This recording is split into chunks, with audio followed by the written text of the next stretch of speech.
Take a sad song and make it better. Remember to let her into your heart. And you can start to Singing the song and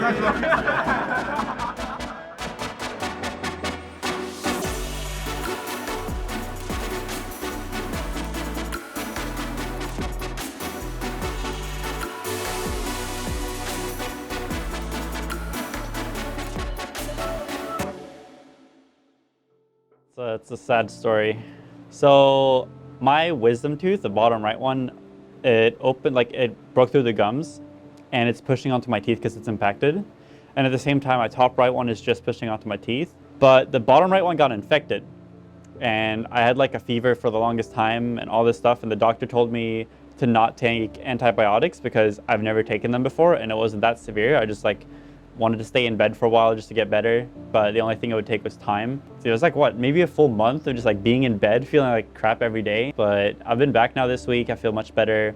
I haven't gotten the surgery yet to get them out, but it's not infected anymore. So it's like, it doesn't really affect me that much at all. It's just like minor pains, but it's no big deal. Monkey on point. They're all in the corner. Make a bubble. Bubble token. Lucy dead. Diva in the corner. Diva to our right. In the corner. Remember, stay off coast. I'm distracting him. Nice. Yeah, we don't break the pillar. I think I definitely got put in a position where before, I mean, I didn't scrim that much to begin with because our defaults like in the team and like the core of the team has been really defined from very early on. And there has never been a legitimate reason as to like trying to force me into scrims in any way because the team just like dominates. Like everyone in the team just owns. At every respective role, everyone just owns. And then like, oh, no, we're playing triple tank, I'm like King Joe with the Zarya, like why would you put me in over Spree? Like Spree Zarya is godlike. And it's in a position where like, I think if I would have gotten sick, I couldn't have gotten sick at a better time. But obviously I would have preferred not to get sick at all because I don't necessarily scrim that much or like at all, but I do spectate a lot and I help in with like, you know, my opinions and like about rotations, compositions, counterplay, etc. Just like game ideas and the way like pro players approach the game and just like try to provide a different perspective or just a different point of view, being there as a mind behind the game to try to improve the team. But I can help the team without necessarily playing. Like $7 each. Yeah, these are nice. These are very nice mega feds. Just pinch it. This is like, it's like a fold in the middle. This is genius. This is genius. Yeah. Oh, cool haircut, John. I actually didn't get a haircut, it's just down today. Oh, what the We can still order food, though. Yeah. Oh. Well, we can also order food after we're done with the Dynasty Scrim, and we still have an hour break, so. I have territory. I have to eat right now at this moment. We're gonna die. Final mouse. Wait, what final mouse is it? Which one? Is that the next one with the holes? Option 2, stay on the point and die. Option 3, run back to our spawn. And so option 2 is always the worst one. We have to be aware of what comps we're going to play and like how they're going to play. So there's no questions on Master. Yeah, especially, but more than even what comp, what players. Yeah, it's the same thing. Well, sort of. Like if you're coming in here an hour earlier, 30 minutes early, and you're literally wasting that 30 minutes, that's literally like 3 hours a week, 4 hours a week, maybe 6 hours a week if you're here an hour early. Like, if you're wasting that time, that's just like, you don't want it enough, you know? Like, and if people want to coast at that level, then that's fine. But I'm a big fan of any time that we can do something collectively and step up a little more as a unit, not just like expect individuals to like do more. But whatever it is, right? Coming in early, the food, the massage, like all these things, all these little X factors. If we step those up, not as like, hey, you know, if you want it, go for it. If we step those up as every single person is like, yeah, I'm about this, let's all do this, and let's all be invested in it together, that's how we get real return. I don't think the first week is about like us figuring out what works on stage. It's more or less like figuring out what just works as a team. But I think every team is adapting. Like I don't think the picks from this week are going to necessarily be the picks at the end of the stage. And so having a more flexible roster in the game or like more default plans, which is what we went with like these first 2 weeks, is definitely beneficial. Some teams like have players that just haven't played at all and like probably won't play for the entire season and are just like collecting paychecks more or less. And so for us to be able to like have players that, I mean, we could do that with them, but we don't think that they're at a level where they should be doing that. They should be playing and getting play time, especially if we're winning a lot. Like, if the team is at a point where we feel really confident, there's no reason not to try other people on different roles just to see if it works and like see where they are, because if you don't give people a chance to play on stage, they can't really get better. And if you're not scrimming, if the players aren't scrimming, they also can't get better. So if you just have like bench players that aren't getting time and then they're not getting criticism because they're not getting shown, then it makes them worse. You need to be able to like sub at any point in time. Like if someone gets sick or if someone, it just misses a day, then if their replacement has no stage time or has no understanding of what the team's doing, then obviously it's going to hurt us. But I don't think that there's pressure, and I don't think it makes it harder. It's just nice that we do have all these players that I think are Owl caliber and probably could be starters on other teams. I think it definitely took a hit on me for sure, because I couldn't even play ranked properly for a while, and like my individual skill falls off after you don't play for a while. And my individual skill is definitely going down because I don't get as much scrim time, but I'm looking at like every opportunity I can to play as much as I can, any role I can. I expected every role I can possibly play. When I wasn't playing and like all the Mercy Nerves were on PTR, I was trying to scrim on PTR, trying to find out like, oh, a lot of teams tend on like focusing towards more like tanks, and I've been saying this for a while now, so we're more prepared for it. But the 1 month of like downtime is definitely like just a month of downtime, which is always bad when you try to compete with other people. I mean, I think he always has something to prove. I think like the whole team kind of has something to prove. I don't think anybody like was shooting, at least on this roster. It's obviously harder for him because he has the least experience playing with the team, which goes back to the point of like other teams not playing players and then they wind up like getting worse. Mendo's like definitely still been grinding. There's definitely, you do, like we obviously noticed the free Mendo and the when does Mendo play kind of things, but it's hard right now, especially because like we're doing well, because it doesn't feel like we need to make changes. And so if he goes in and we start losing, then people will blame him. And you don't want that as a coach or as a manager, and you don't want that for any player. Like that happens to Clockwork a lot. That would have happened to Spree if we lost Kings Row. They would have been like, why wasn't Cool Matt in? I think like the general population's like pretty misguided and just like looks at win-loss records for whatever reason. So it puts a lot of pressure on the players that they feel like when they're in, they need to be in because they deserve to be in. Like Spree always says, like, don't put me in if like Cool Matt's just better than me. And he says that a lot, but like from our perspective, we don't see it that way. From like a coaching and staff perspective. So like he needs to be getting play time, and it is good for his confidence that he is in there, but it's also great that his attitude is such that if he thinks that him being in is a detriment to the team, then he doesn't want to be in. And I think that everybody on the team kind of shares that same sentiment. So when it makes sense, it'll happen, but nobody wants to force it. And I think that that's big for the players too. Like they don't want to feel like they're being forced in because they're not getting enough play time. They want to be forced in because they feel like they earned it.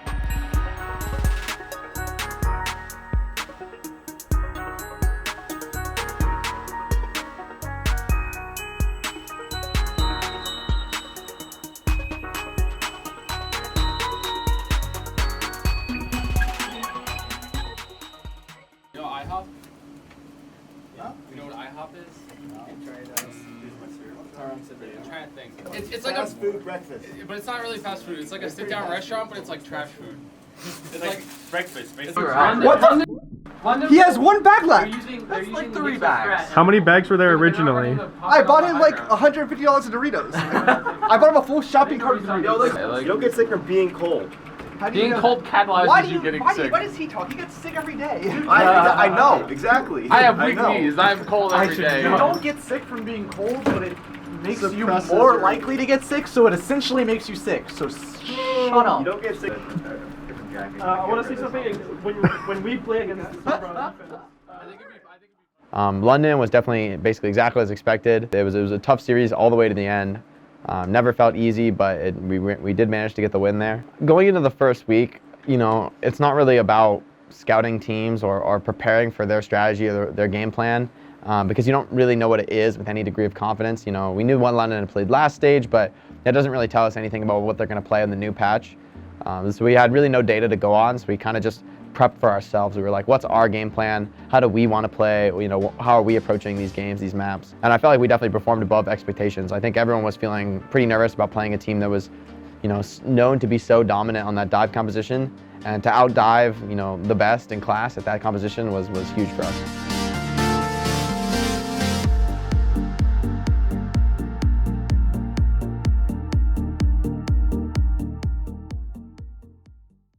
You do! No, that's what you're supposed to do! Stop. You can't flashbang kill you if you're beaten. Winston in DM. The problem with Lucio is... You play Winston in DM! That's not my point. Okay, 3, 2, 1. Hey Jude, take a sad song and make it better. Remember to let her into your heart. And you can start to he does so anti-glorious.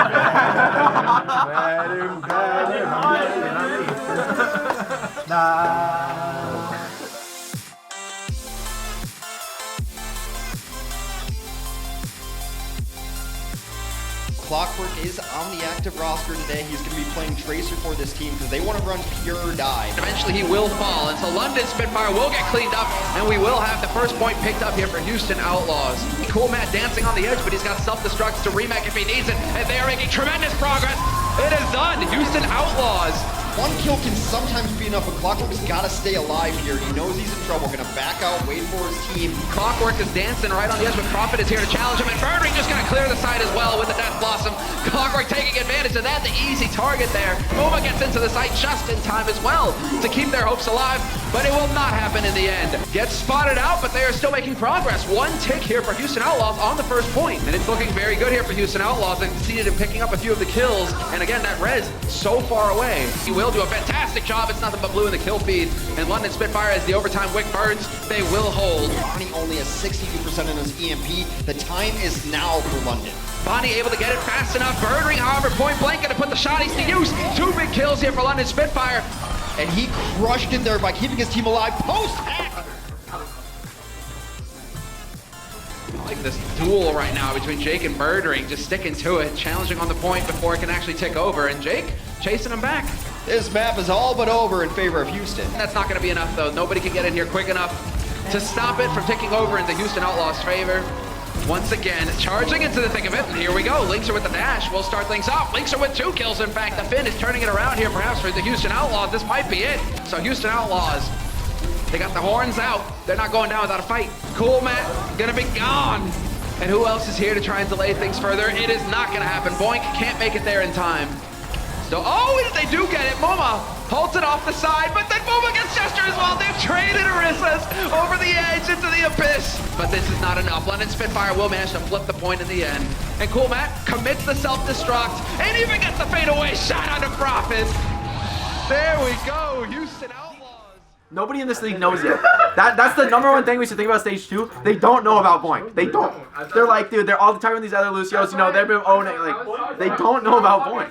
Like, if you can't stop them from getting the corner, because there's a Widow or whatever, there's a Zen, you just can't go there. 2, 1. Please kill Cool Man, please! You're better than these guys. And just you act like it. You can do it. Better than these movies. Kill spree, please. Kill spree, please. Please kill spree, please. It's time to see some new heroes, and Houston's going to give us the show. Houston simply walks onto the point, gets a couple kills, and that's it. They just take first point, just like that, easy peasy. But they're still hanging in this fight, London, although this could end. Can they get anybody here to challenge? Not in time.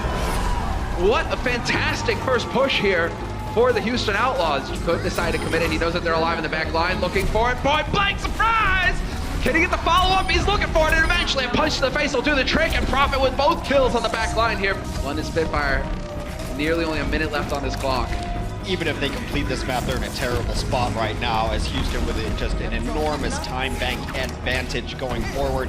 Can they actually get in here to stop this? It doesn't look like it. Houston Outlaws on the edge. The last second blink in from Jake, but he recalls out, and that will be it. With Gesture down, the floodgates are open, and I don't see a way in which London can pull this one back without a giant play from one of their DPS players. Surely this is it, and yes, Houston Outlaws will collect their win and go up 2-1. And then wait for Houston Outlaws to have to commit into you, because they've only got 50 seconds left on this clock here to make the play happen, Houston. This is pretty much going to be it, as there is nobody alive here for Houston to get into this fast enough. The London Spitfire now with the hard shutdown. You guys can see the rectangle not too far away here. London Spitfire now, a lot of pressure on the DPS here for Houston Outlaws to come up with some kind of big play. They need to find a target. There's no bodies on the point to be able to soak any of this damage, and Gesture will clean it all up with the Tesla cannon. And yet London, they are still here. Quite a bit of HP still left on the Houston Outlaws. So as I say, that Lynxer gets reduced to 0. Nobody, and so the overtime, it's taken away, it's burning quick, and London just barely get in the nick of time to keep themselves alive in this fight. But eventually, the Shurikens will do.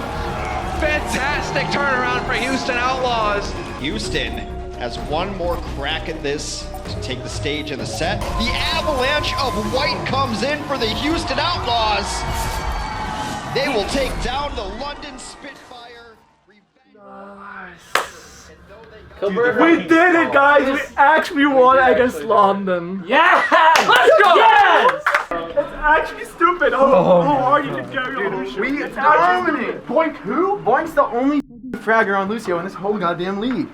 It's actually stupid. You guys don't know Boink yet. What do you know? Oh, they'll know Boink soon. They'll know Boink soon. And I was like, not in my house. Exactly. That's exactly what You happened. come into Boink's house? Dude. You don't want to be focused on Boink. I feel so good. I actually I feel so good. You know, everyone was just looking for ways to write off our success in stage 1. You know, everyone was saying, oh, you can only play this. You can only play this style. Oh, this team's so defensive. They can only win in a very defensive, slow meta. And to come out this week and just play compositions that we'd never played before, and then to be really, really successful with those compositions, I think we really shut up all the haters, to be honest. I think a lot of people just didn't believe that we would be able to do that. They didn't believe that we'd be able to beat teams like London and Boston. So in that sense, I'm super glad that we had this tough schedule early on, because we kind of showed everybody that we're a team to be feared, just as much in stage 2 as we were in stage 1.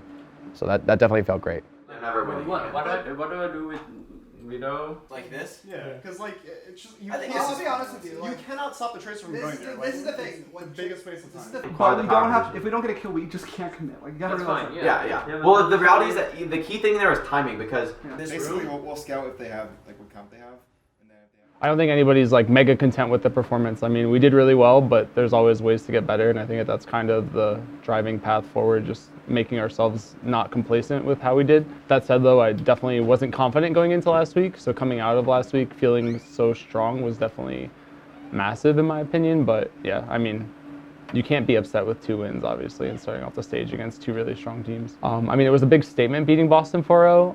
The match was pretty close, I would say. Like, I think they were our hardest match in stage 1, like hands down. Like, no team gave us more problems in scrims and during matches than they did. So for us to come out in stage 2, a new meta, like a lot less Mercy, a lot less Junkrat, and still be able to take that 4-0 was like definitely really big for everyone's confidence. The chant is, hey, Sideshow, and the callback is, you trolling my game style? Hey, Sideshow! You trolling my game style?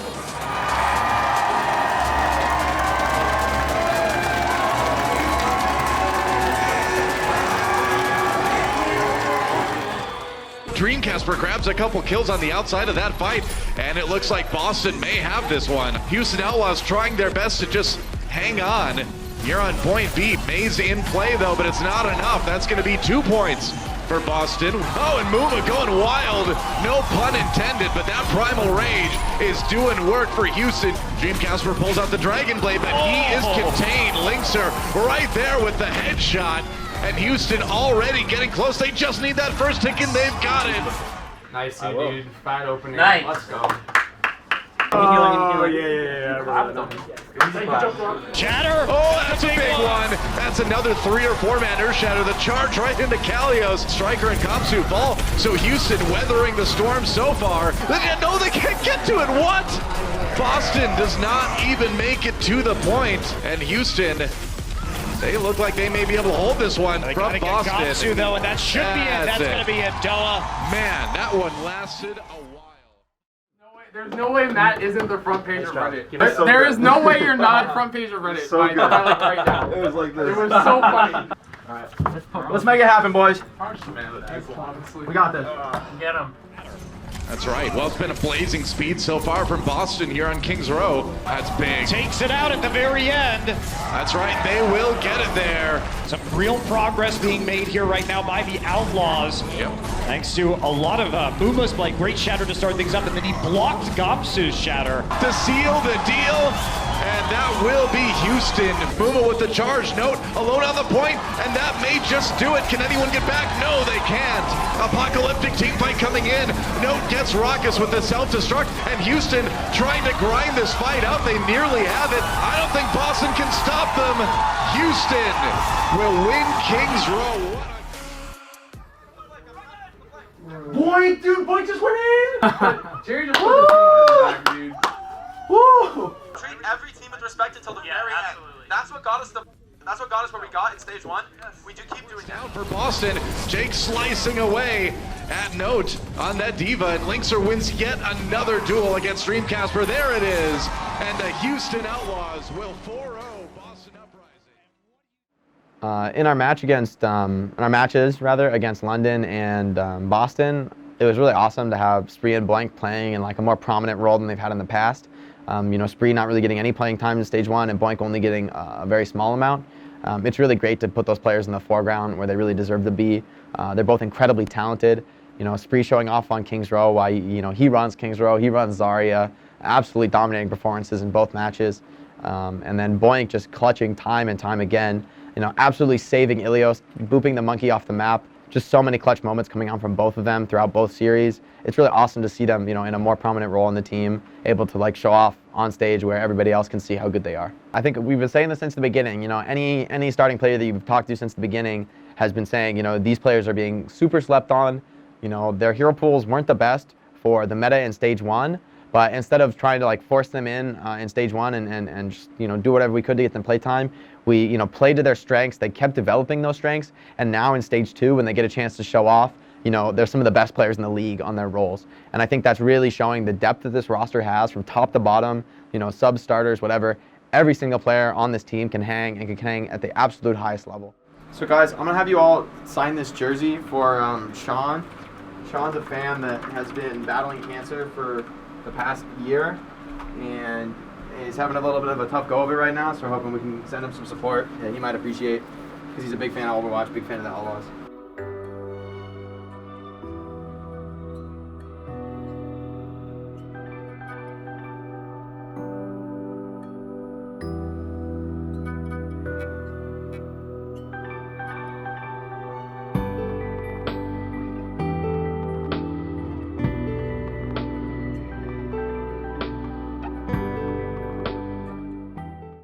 It all started with my dad forwarding me an email from a really good friend of his that's also been a friend of mine throughout my childhood, and he works with cancer patients, but he happened to know a young boy named Sean who was struggling with cancer right now and maybe going through a particularly tough time recently.